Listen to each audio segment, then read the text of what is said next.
Okay, are you ready?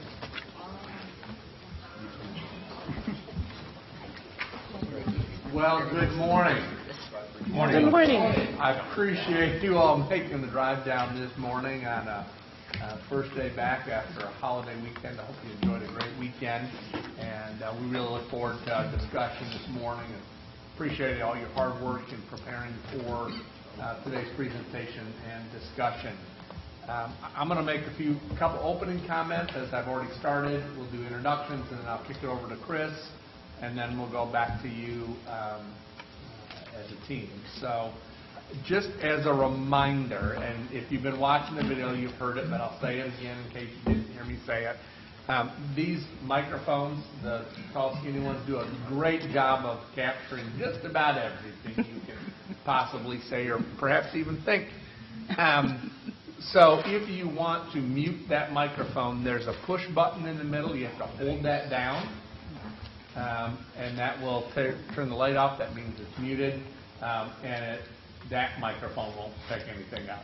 So just to be sensitive to that. So again, thank you all so much for your good work each day and in preparation for today. For those of you on YouTube, thank you for joining us. My name is Andy Bound. I have the privilege of serving as the Chief Operating Officer for Ivy Tech.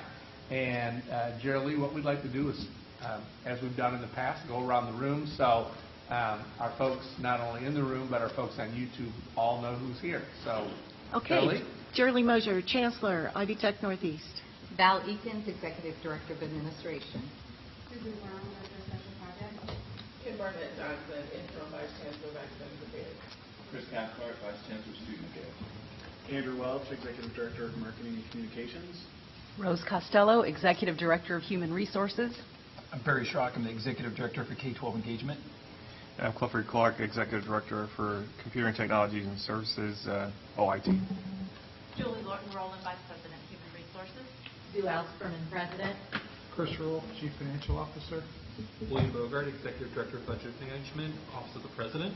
Steve Tincher, Provost. Jeff Fanner, Student Experience Communications and Marketing. Good morning. Chris Lauer, Senior Vice President. John Murphy, President of Ivy.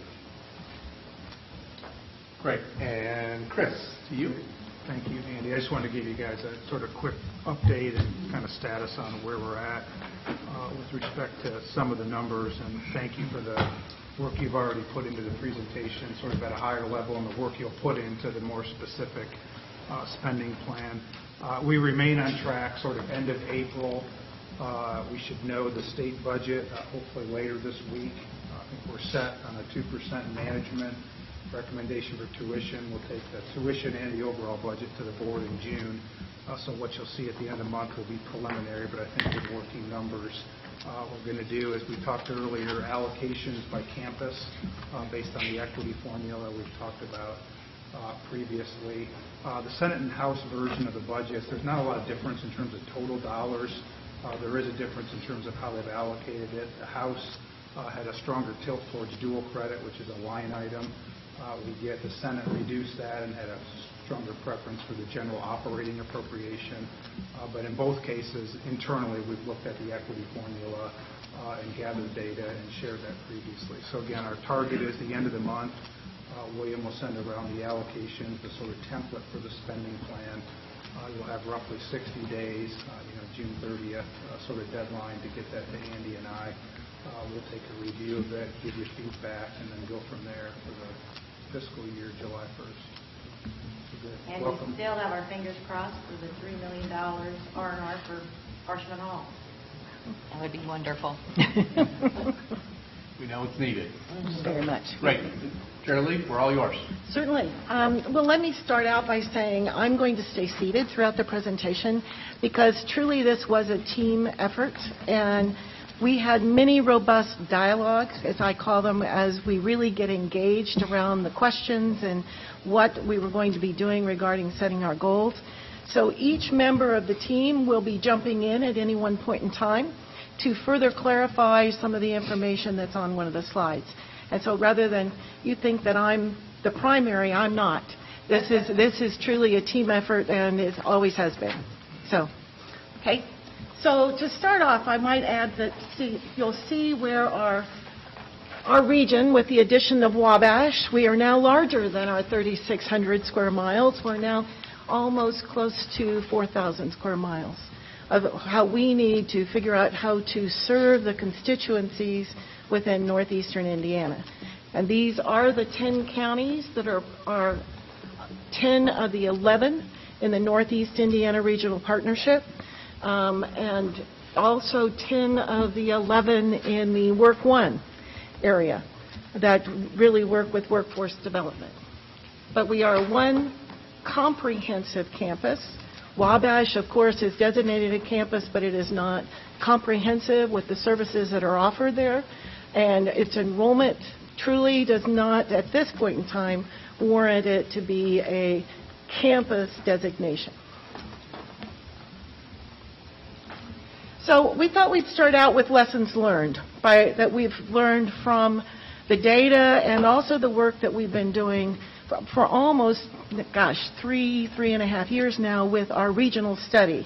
We kicked off, and with the lessons learned, I'll sort of move through these and try to give you some examples of where those lessons were highlighted for us. That strategies are best tied to regional needs, and those work the best. And we found that truly through our regional study. When we did the regional study, the highlight was around workforce development. It was around how can we best serve communities within that 10-county, 9-county region, and so of course, being one campus, we were needed to find different strategies in which to do that, to really serve the regional needs of our constituencies. Timely, accurate regional data is critical to enrollment and student success management. We have been without an IR person for almost 4 years. We had one of the best, in my opinion, when I first arrived. We hired Jeffrey Smith. He had worked with the Missouri Higher Education Coordinating Board prior to us hiring him in the Northeast region. He got a great opportunity in Chicago with a promotion and many staff to report to him. Since that time, we've been relying on central office IR. And although they just can't provide us the timely data that we need on a regular basis regarding our regional needs. And so really this particular thing is really, as we'll talk about it, is something that we have within our proposal is someone at the regional level to assist us in making sure it's timely and it's accurate. Students require customized services for success. You know, we have so many different kinds of students. One of the questions that we asked during an interview process not long ago is, describe a typical Ivy Tech student. To a T, the number of people who were being interviewed said, there is not a typical Ivy Tech student, because there are so many differences coming from different backgrounds and different experiences, different educational levels. And so with that, the customization of services becomes absolutely critical. Whether they are coming from low income, whether they have some sort of disability, whether they are a high achiever and they're wanting to quickly get some sort of degree or credential, whether it's a STGEC certificate and then transfer. But it's all about customizing the services and knowing when to refer students at what particular point in order to help them be successful. The importance of regional and workforce partnerships. This is one that we have worked very hard on continuing to develop. Many of you know that we've got the Parkview Partnership coming online next fall. We're also working with Voices of Unity Choir, which is a choir that is really provides the experience for many young people within our community, and largely from minority community, has a very diverse student body that works within Voices of Unity, and they'll be on our campus coming this next fall as well. But we need to find other ways in which to build those partnerships. And I will add that in this particular area, before we get to aspirational goals, I would add that what really our aspirational goal is that we are the higher education partner of choice for Northeastern Indiana. And that, we believe, is pretty aspirational, given the competition that we have within the region. On the Northeast Indiana Regional Partnership website, they say there are 8 different colleges and universities within the community, but within a 50-mile radius, there are 20. So the competition for higher education and making sure we're filling the needs is huge. So as long as we can be that aspirational leader, that partner of choice, then I believe that is an aspirational goal. Some of our risks, and this is the lessons learned, we have grown substantially in dual credit. And the dual credit teaching credential puts that at risk. Many of our numbers, and we'll go through that data shortly, but will show that our growth, our actual number of enrollment has not shifted very much. But if you look at where our growth has shifted is in revenue generation. And so we have a large number of dual credit, and then we've had growth in apprentice. So it wouldn't look to you if you were just looking at numbers like there has been a drastic change. But the change has been in actual revenue generation. And then program and course development time.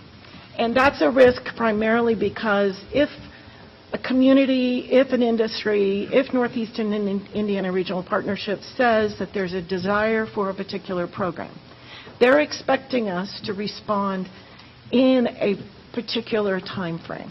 And many of you know this because I kind of beat a drum about it, but they had highlighted to us almost a year and a half ago the need for a materials science, advanced materials. And we were ready and willing to move forward, but we knew there was some additional needs across the state.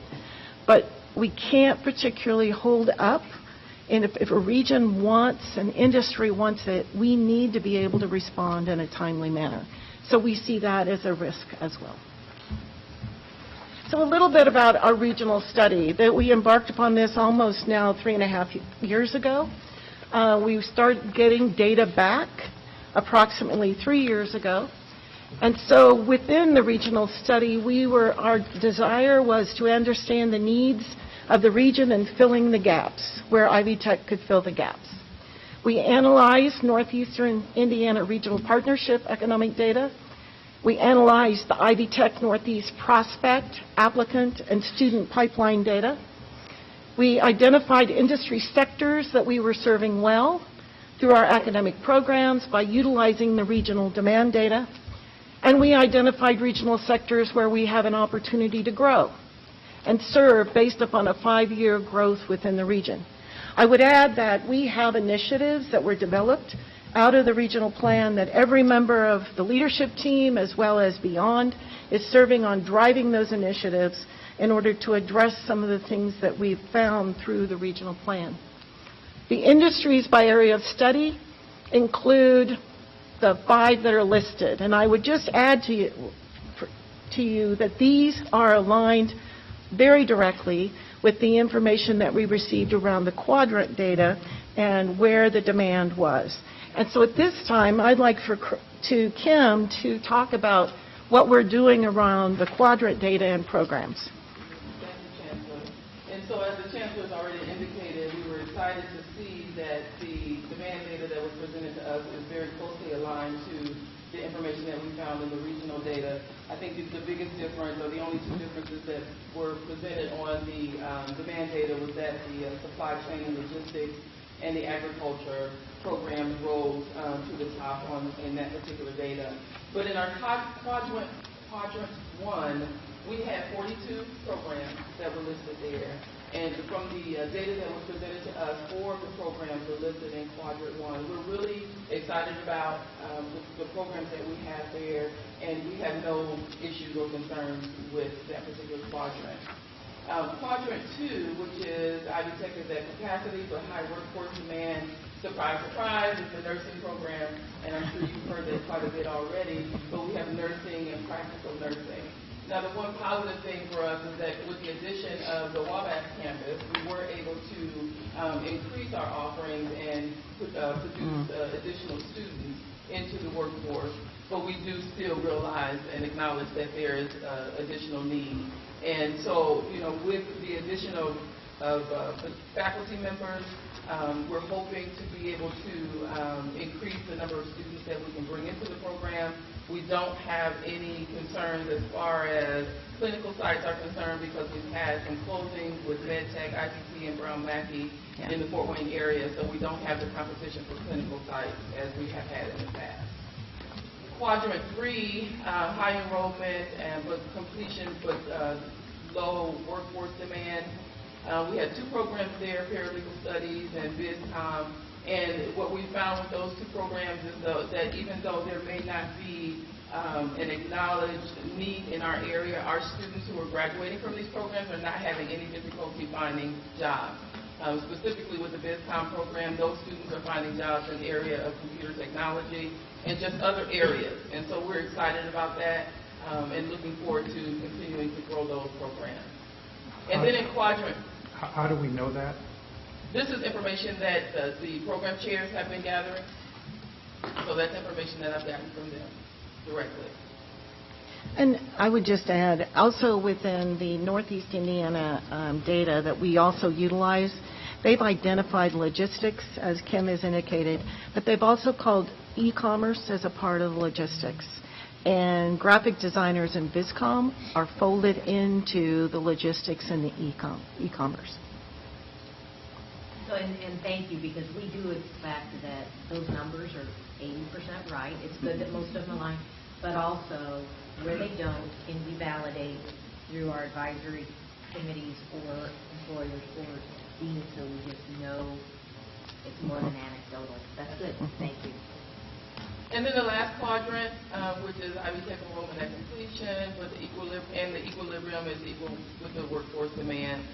We do have 2 changes that we'd like to make in that area. The energy technology program we have suspended for the time being, and the Homeland Security, all 3 of those that are listed there, we're also planning to suspend those programs. Right now the enrollment is low in those programs. We don't want to discontinue them because our hopes are that we would be able to gain some more students through workforce need, but right now we just don't have that need in our area.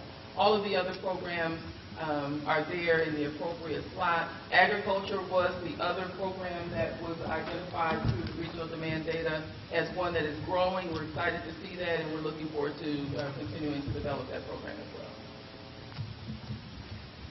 And as you can see, really, if we look at the data that we've been provided, many of the industries will have a need for additional workers from the academic areas of the training workforce areas that have been identified, and they expect growth between 200 and 1,000 plus jobs within the next 5 years. And that's in a variety, and that doesn't really count for the retirement that's going to be taking place in those same industries. So next we go to, you went back. No, strategies for growth. Oh, there we go, yes. So, strategies for growth. As you can see, the lessons learned, we're going back to some of those lessons learned, and we believe that if we abide by the lessons learned and put those into operational aspects for us, then we will see growth. And that is that strategies need to be tied to regional needs, and they work the best. Timely, accurate regional data is critical for enrollment and student success management. Students require customized services for success. There is a need for multiple instructional delivery options, and that is particularly true when you look at our geographic area. We need to be finding some other alternatives for delivery to learning sites rather than always face-to-face or even blended. So we're exploring that, and we're having some success. Redefine and refine strategic enrollment management. We've had a strategic enrollment management committee for about the last 4 to 5 years. However, we felt like maybe it had lost its punch, so to speak, and we needed new membership and new leadership. And so we have reconfigured and redefined their mission and their goals and ways in which they can move forward, and we're excited about what they're going to be doing on behalf of the region. Strengthen regional partnerships to enhance workforce alignment, and that speaks for itself.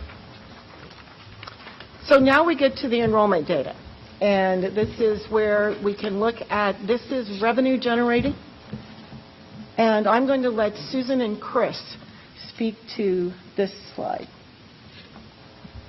So this was really most of the data you had already provided us. The only thing that we added here for 16-17 was where we were at on April 7th for our spring enrollment. And so we have an estimate there of the 7056, which will bring us to -5. No. Just to focus on the addition of the K-12 engagement team, the addition of the Achieve Your Degree program, and then access to additional scholarships or internal initiatives that we're working on to impact the enrollment numbers. And we'll also add that we weren't really surprised by the -5. As we tracked the region, and been in working with Northeast Indiana Partnership, we understand really economically what's going on in that region, and so we've been pretty prepared and have set up initiatives to sort of combat that.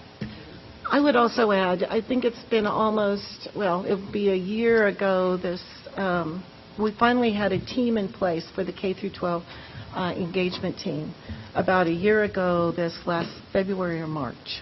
So really, we didn't have enough time to impact as directly for last fall the actual K through 12 dual credit and the transition piece. We're very hopeful for this next year and have some other strategies that we're going to be putting in place, but we just, the team is now working like a finely oiled machine, right, Barry?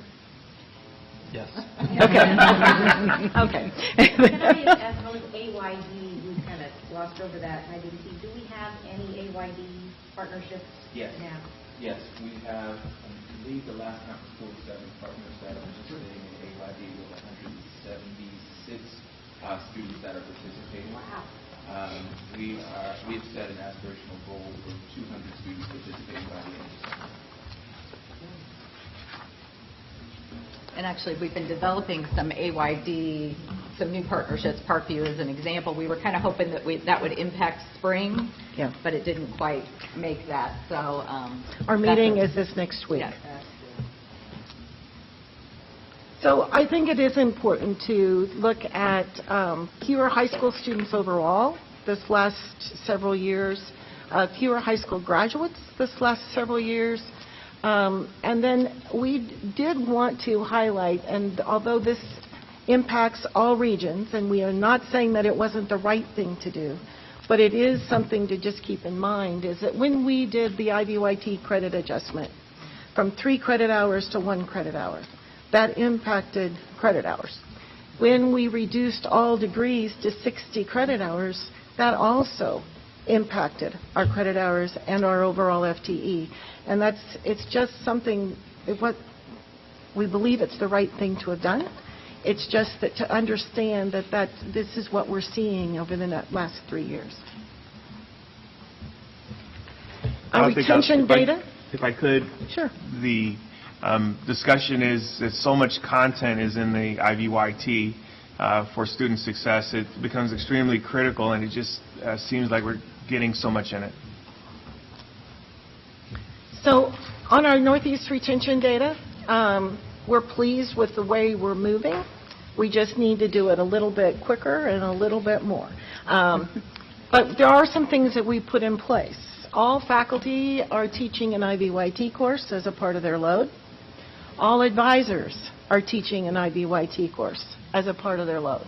That was a budget decision, but it also then creates that connection and relationship with incoming students to one of our full-time staff and faculty members. All faculty, full-time faculty, have gone through coaching training that was provided to them on site so that they learn how to coach students. We believe the return to early registration was very beneficial. AYD, we have accessed additional scholarship funds. I think last year we provided close to $360,000 in actual scholarship, and very pleased about that. We need more money, obviously, in foundation in order to continue to do that, but we think that particularly for our student body is an important thing to be putting into place. We're happy about the co-requisite model that was very helpful, and the supplemental instruction we believe was helpful. We do highlight the high competition in higher education in northeastern Indiana, as students are very mobile. They move back and forth between those institutions like nobody's business. And so we just need to understand how we can keep them to completion and retain them through the next semester. Completion data. We're also very pleased with the trend that we see here. We would like for it to be jumping up more rapidly as well. But we believe that this particular movement is due to faculty teaching IBYT, advisors teaching IBYT, faculty coaching, and accessing additional scholarship funds. The concern we have is that, it's not a concern for economic development folks in the region, but it's ours because of the low unemployment rate. And when you have close to 4% or around there, above or below, it's very difficult. They can get great paying jobs after a couple of courses, and get an industry credential in 1 or 2 courses in the School of Technology, and off they go and can work in manufacturing without much difficulty. And then, of course, the high competition of higher education. Dual credit, you'll see where we have had significant change in dual credit, growing from one year to the next, anywhere from 63% to 43%. Just really have done a great job, and we're reaching out to area high schools and making sure that we've got the connection through dual credit. This is why we formed the K-12 engagement team. And Barry, I love this phrase. He said, rather than random acts of dual credit, we are now going to be much more intentional about how we work and package and have students and counselors and K-12 individuals understand what dual credit can do for them and how it translates into certificates and degrees at Ivy Tech. You want to offer anything there, Barry? So with the increase in the dual credit, it's really advantageous of us not only looking at how we better serve the increased population and doing that in a more intentional way, hence why the Chancellor put together our K-12 engagement team. Again, going into those classrooms and helping students, but also faculty understand what is the value of dual credit, why are you in this dual credit class, but how does that translate into what we're really focused on is articulated pathways. So how does it, where you're sitting at now, translate to where you want to go college or career-wise, and how Ivy Tech can be a great bridge to help you get there. In the spring, our conversations translate into how do you now leverage that as a launching point? How do you use what you've done with dual credit, leverage that going forward to really encapsulate your college and career goals that you want to, and letting Ivy Tech be a great partner through that. As one of our risks is going to be seen now with the HLC teacher credentialing issue, it's hard to forecast what that landscape is going to look like in our region, especially across the entire state, what dual credit is going to actually look like. So we're guardedly optimistic that we'll be able to maintain the level of partnerships and enrollment that we do have. We do have a couple early college partners, but more importantly, we're also looking at how we can now better leverage our completion rates. So looking at where we can now take what students are doing with dual credit, whether it be in a CTE centers and or in a comprehensive high school, and look at the STGEC pathways and the CTE pathways, help students leverage that into completion before they graduate high school and or shortly after they graduate high school. So we love the increased enrollment, but we're really looking at what that landscape is going to look like and how we're going to forecast how we're going to maintain those enrollment numbers and better support our high school partners through that. Because, as you all know, we're just uniquely positioned. We don't offer those graduate credits. So how do we better do that? So my understanding is that you've got a couple of superintendents in your region that are offering additional pay for those teachers that teach dual credit. Is that right? Are they seeing more of their younger teachers going back to get either the master's or the Yeah. AP? It's a great question. So one of the things that we did is really to be a community college partner. We put together in March our dual credit credentialing summit breakfast. We invited all our superintendents. If they couldn't come, we asked them to bring a rep from their district. We had over 47 people there. Almost every single school district in our region was represented. Had a great dialogue. John Newby came up to talk about what he's seen from the statewide level, Jerry Lee talked about what supports we're looking at from Ivy Tech standpoint, and we did it more of a summit. We talked about 2 driving questions. What is it? What are you currently facing? What challenges? What risks? Kind of a SWOT analysis.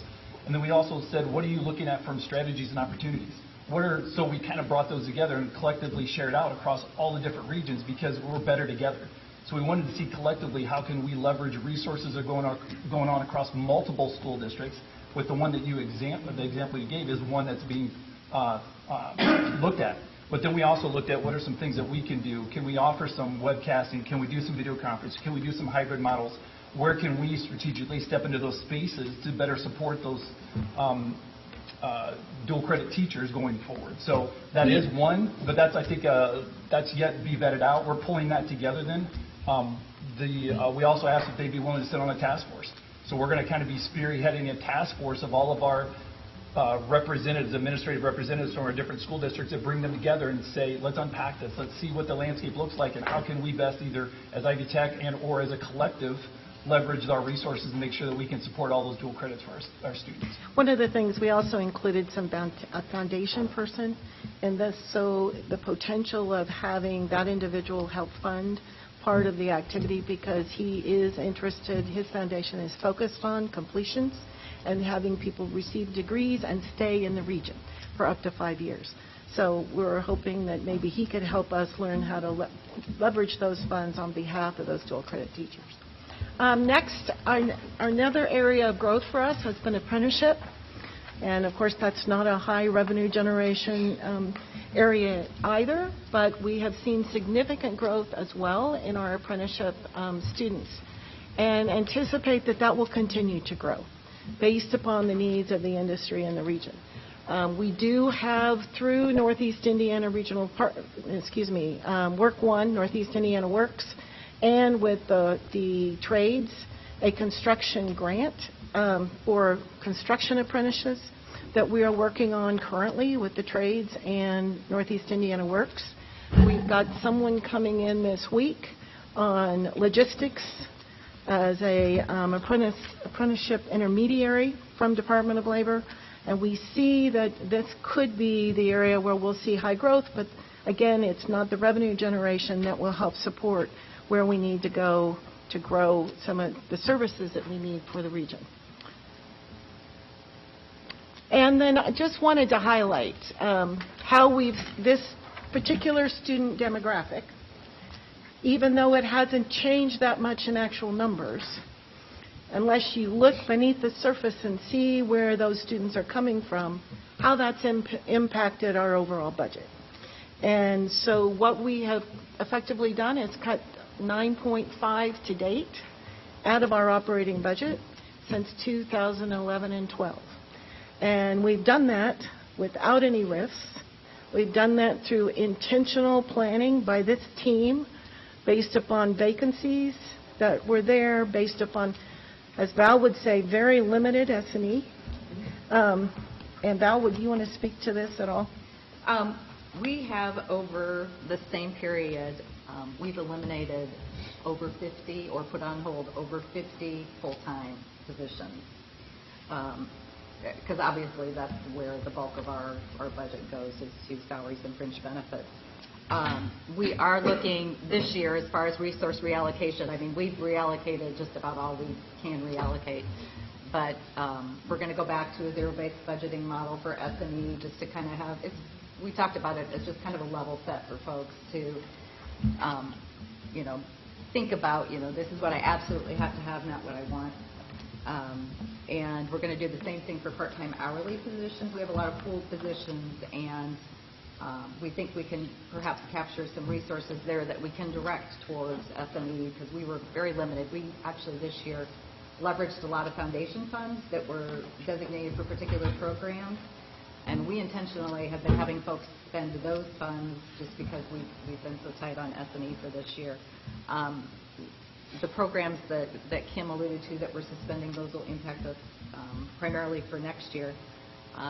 We've eliminated, or going to eliminate, as of June 30th, a lease for our Ashley facility. So we've looked at all different kinds of ways to reallocate funds, and I think we've done a good job as far as that's concerned. Okay.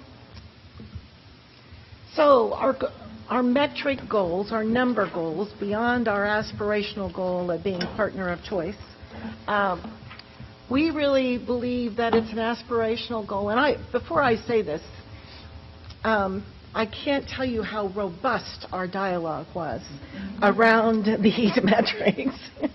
It's an ongoing point of reference for us is that when I say I want robust dialogue, and people really jump in. And on this one, we did have very much robust dialogue around the zero projection, because we want to make up that 5% that we know we're down this year. So it would be a zero going forward. Anybody want to respond to that? Susan? Before we just put that break even out there, I really wanted to look at the numbers. So when we say we're going to increase retention by 3 to 5%, what does that mean? And what does that do for our continuing student enrollment, right? And so that actually, with the 3 to 5% increase, and I think I averaged it at 4, our continuing student demographic enrollment would actually increase by 14%. But that only brings us overall enrollment then 2%. And so now we're at -3. So after I did all of that and the completions, looked at everything, I actually was more comfortable with -2. But my colleagues said we should be aspirational, and so we went to break even. And so you'll see, we hope to do then on retention. We hope to increase 3 to 5% in both fall to spring and fall to fall. And then on completion, this year estimated we're 14 per 100 FTE, and we anticipate that we can get to 15 next year, which would be an ongoing. And to be honest, that I'm just going to say that could be higher if a couple of things fall into place. And that means that if we can find the funds to offer the communications and English 104, COM 104 and English 111 to the dual credit students so they can complete a certificate while in high school. Because there are many of, particularly in the technologies, they're not able to take those courses.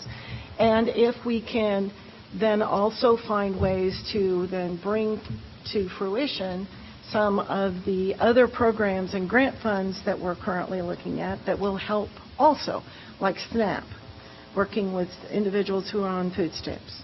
Looking at, we're working with the Northeast Indiana Regional Partnership on a Lumina grant. They will be the grantee, they'll be the grantee, and we will be the primary partner for that particular Lumina grant, and it's all about completions for adults. So next. So here's how we looked at improving outcomes, increasing completions, and enhancing workforce alignment. And we basically have 4 different areas that we've identified as our strategic initiatives moving forward in order to address all 3 of those areas. And each one of those you can see how they're overlapping. And so into addressing how we're going to improve and do quality improvement for the Northeast region. So improving outcomes, the expansion of wraparound services, that's obviously been a big topic of discussion. And that's particularly is targeted towards the customized services that are needed by the variety of students and their needs coming in. Chris, would you like to say anything? President Ellsworth, when we talked, when you did your initial visit, we talked a lot about the needs of our students, and particularly around food, shelter, transportation, things like that. Providing customized wraparound services allows us to meet the students where they are, working with academics and student affairs together and partnering with the rest of the college. We are identifying as early as possible the gaps that students have that are a barrier to their education. then being excited about the opportunity to build on a continuous advising strategy where we have students that come in and have the same advisor throughout their time with IVTech, adopting a similar setup as the pilot that's going on statewide, but recognizing the differences and challenges that we have with our size, partnering with our faculty to make sure that there is a strong coaching bond so that the students get the academic support, but also the career and technical development that they need to be more prepared for the workforce that they're going into. And then tying in other services such as career development on the front end so the students are able to explore the job opportunities before they start their program so that they're educated on what opportunities might exist in the long term for the program that they choose to have. Then we tie in the other supports, again, having people that are very tied into supplemental supports. So making sure that if there's a gap in any type of funding or food or support for children, all those things, and having a very targeted and specific strategy where they go to one place and get all those supports and always have a point of reference that increases the morale for the student, it increases the morale for the faculty so that they are confident that they can focus on the educational opportunity and then provide those students with the best learning environment possible. In some parts of our state, the customized services are done through partnerships with nonprofits in the community. Will you be engaging those as well? Absolutely. One of our biggest partners is... Especially given your tight budget. Yes. Yes. And then data mining, and I'll ask Susan to address data mining. Yeah, going back to the timely and accurate regional data, I personally love youth. I think it's great. It's great in reporting. We still need that qualitative and quantitative, sort of like on the ground as it's happening, as things are going on. If we want to implement different initiatives, and Central Office IR has been great, but there is a time lag there. And so having our own person on the ground to really be able to adhere to our needs when we need it, take care of. And then experiential learning. That's really around the internships, but also project-based learning. Northeast Indiana received a $20 million Lilly grant. 2008, around, it was before I arrived. But it was about setting up new tech high schools throughout the region, and this Northeast region has one of the highest concentration of new tech high schools in the country, I think just beyond New York City. And so with new tech high schools and the project-based learning that's going on in those schools, as well as we know that students seem to, with that hands-on, with the projects within a variety of classes or internships, they retain the knowledge better as they go out into the workforce. And so we are really working. We know we've got students who are coming to us who are familiar with project-based learning, who that is their primary mode of learning, and we really need to be doing more than what we currently are in much of our curriculum. And then internships, it just speaks for itself. Can I? Yeah, I of course. do want to make just one comment on internships. One of the challenges that we've identified with internships, and not only when we went to 60 credits for the degrees, Yes. a lot of the internships went from 3 credits to 1 credit. But students want to be paid for internships, and we don't always have employers that are willing to do that. One of the strategies that we talked about looking into was using our college work study, our federal dollars, a little bit differently. And we already do some community work study dollars, but realigning those and making them more internship opportunities for the students. And doing that as well also with the work studies that we have internally, and kind of elevating those. We'll get some additional revenue for tuition, and we're using resources that aren't ours to pay them. There's two, Earn Indiana, we pay 50% of the internship. But the administrative part of that is we've learned internally, because we've done that with our own internships at the central office, is making sure that no more than 25% is administrative duty. It really does need to be project-oriented for that internship. But we could promote that both for employers who aren't taking advantage of that 50-50 match, and certainly we should do it internally with our own, so we get the match. That's good. And then increased completions. We're working, as I mentioned, with Northeast Indiana on the guided pathways as a part of particularly adults with no college.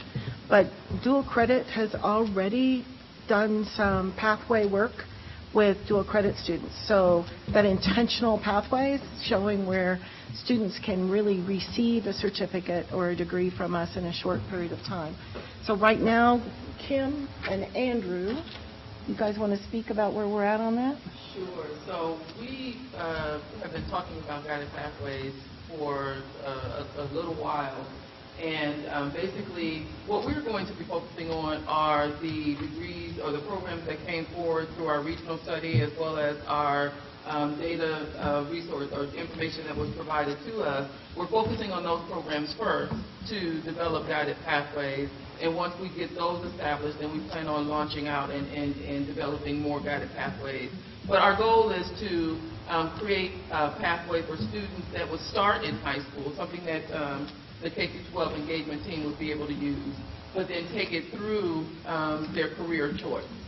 So I don't know if Anthony wants to add anything to that. I was just going to say, making sure that we're focusing on workforce and where they want to be or where they think they want to be, as opposed to a degree or certificate. So, their field of choice and focusing on that and not necessarily on the degree program itself. It also ties to our EYD population again, because they're coming in with specific training, and then how might we turn that into a crosswalk into another program?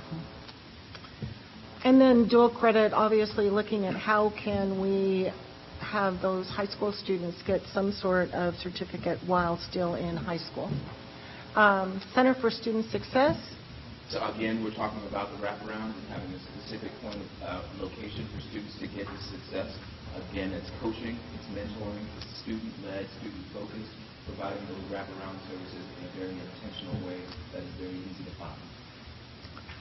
Web and video delivery. We've had a great success in our computer science using the webcasting and computer science. And Chris Roberts is one of our faculty members, and he is so excited about this technology and the way he's been able to do this on a statewide basis. We want to do more of that throughout the region to really leverage our faculty, but also deliver courses throughout the region. And so that's really about doing faculty professional development. That's about making sure we've got the equipment and really providing a structure in place that will help leverage funds and the expertise of people that we currently have. And if I could chime in on this also, obviously delivering the web content is not new by any means, but there are we've done a pilot to make sure that all the pieces, policies, and practices are in place.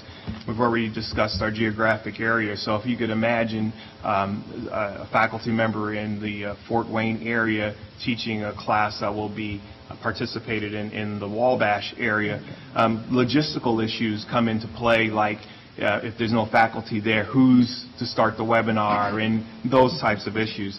So obviously not only that, but scalability, what we've looked at from a technology standpoint, we feel is the right size currently and can scale up as we need it to make sure that we're able to deliver that level of content. What will become an issue as we move forward, and we always have to keep our eye on this, is obviously access to broadband, because most of these services will be delivered over that type of platform.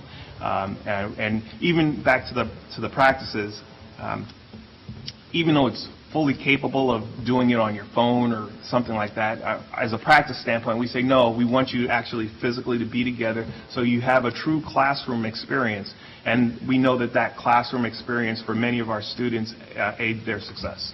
Now, to go back to some of our dialogue, this is important from an enrollment standpoint, because we have an area that will service from Wabash up to LaGrange.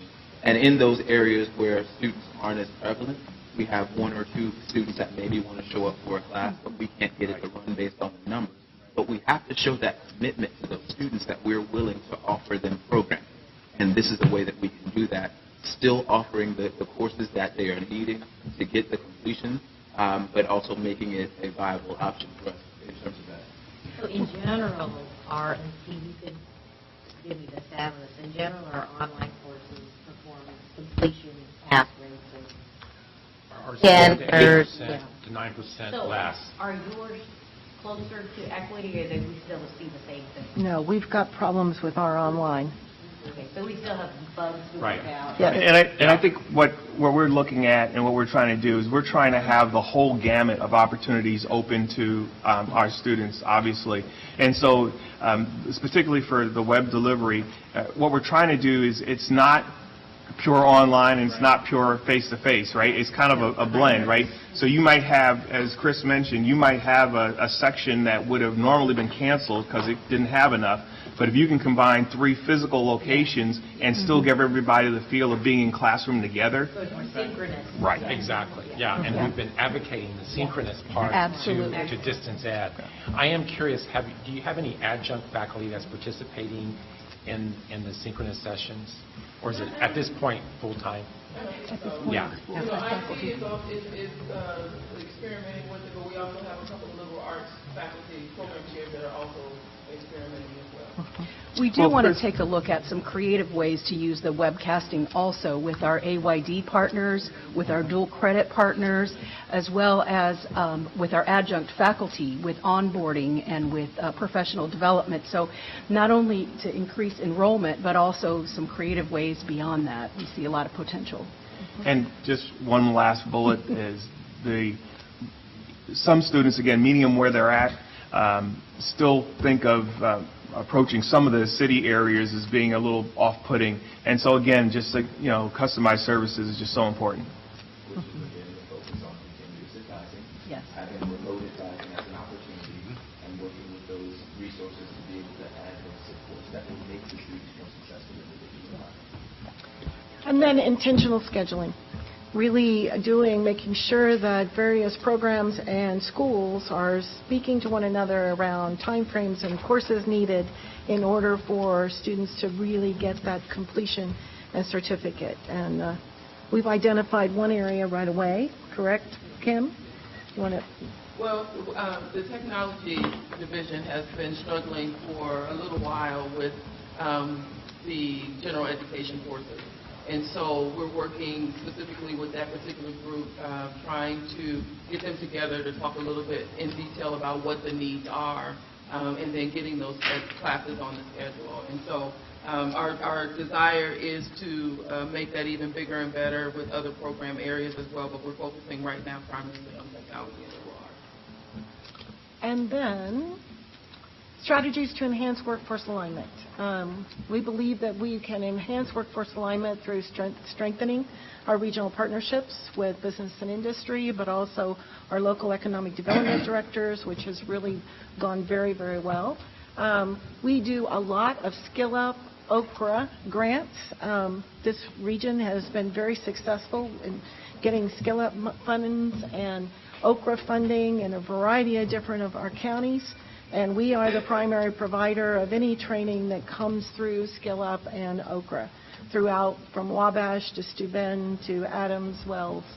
I mentioned we're working on a Lumina grant currently that's due in June with Northeast Indiana Regional Partnership, and we are the pilot for the SNAP program. And really, they got very excited, Northeast Indiana Regional Partnership got very excited about SNAP. And want to include that into the Lumina proposal.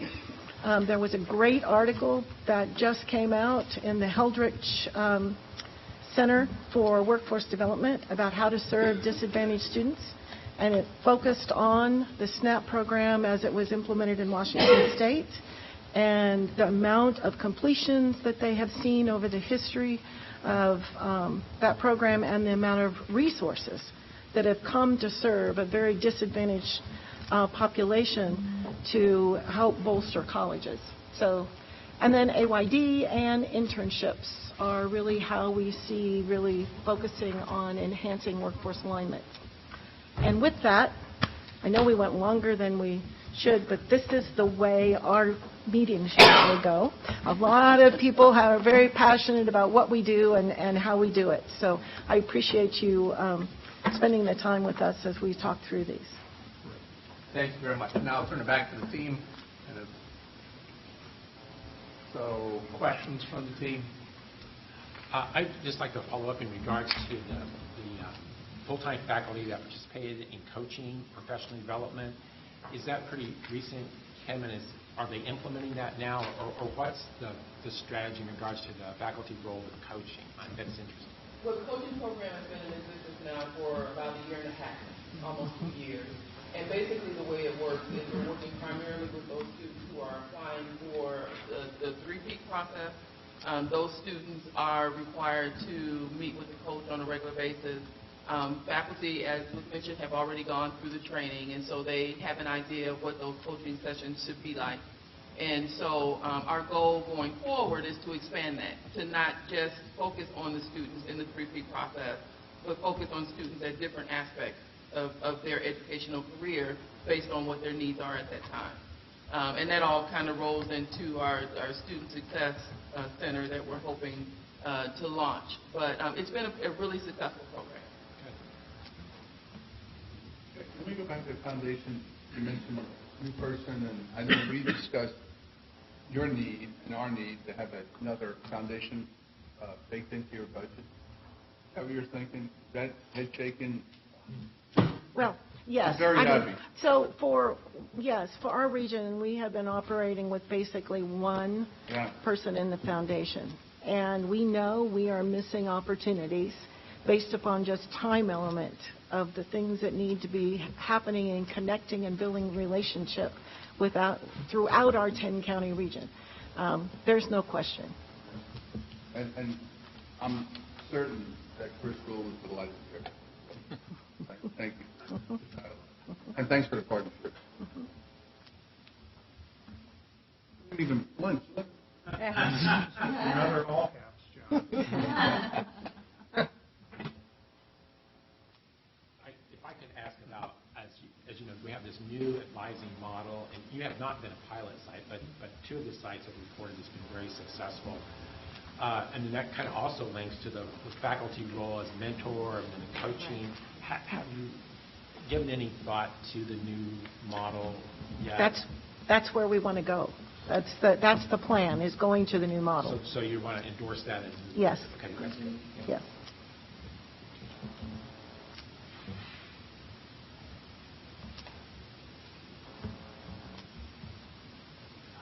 So I guess, just thinking about the aspirational goals as we move forward, those are always the tricky thing, right? As you shared, very robust conversations. And I can remember Jerry sitting, as one of your peers as a chancellor, having those conversations about, well, what if we moved, fall to spring persistence and talked about it in terms of 80%. And, one region was in the upper 60s and one was in the low 70s. And holy cow, that's a big, that's a 10% gain. I really would encourage you to think about, when you think about your aspirational goals, and maybe not it's an external communication, but it's more of an internal communication about really how far can we stretch, and how far can we stretch perhaps from a big, hairy, audacious goal, the BHAG, how that stretches your thinking to approach things very differently. When you talk about 2 and 3% changes, it is often that we have conversations that, well, if we tweak this a little bit here and tweak this a little bit there, but if your tweaks aren't enough, you end up best case scenario flat. And for most of our regions across the state, being flat would be an improvement.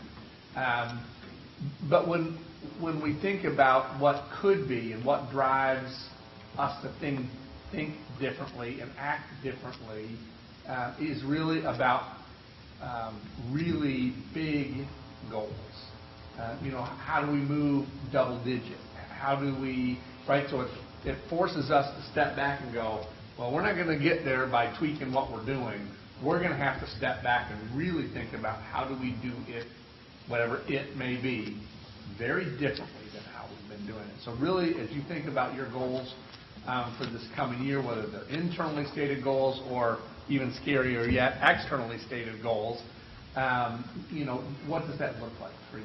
So really want to encourage you to think about how we'd approach things differently with big goals. You know, Andy, and I really believe that, just what you said, but I guess I would say, part of me says if we say to our constituency, whether internal or external, that our goal is to be the preferred higher education partner of choice, then internally what that drives is we have got to find every way possible to partner in a way that is a win.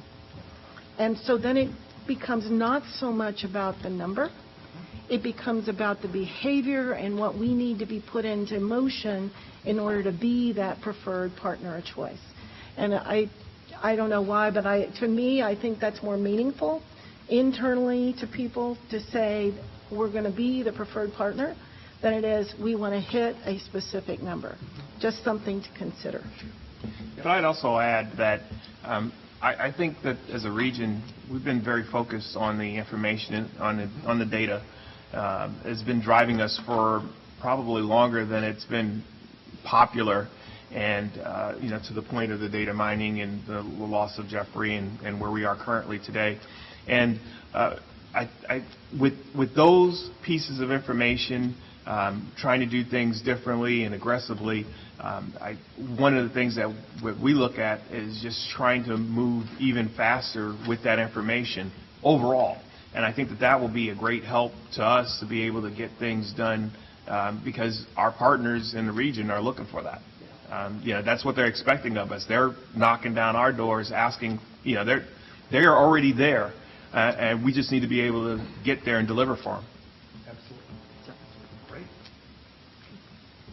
So, Gerald Lee, let me turn it back to you. Any closing comments you'd like to make on behalf of your team? No, I would just say I thank you for the opportunity to answer and bring those questions to the team, because it's always, when I mean robust, it was robust.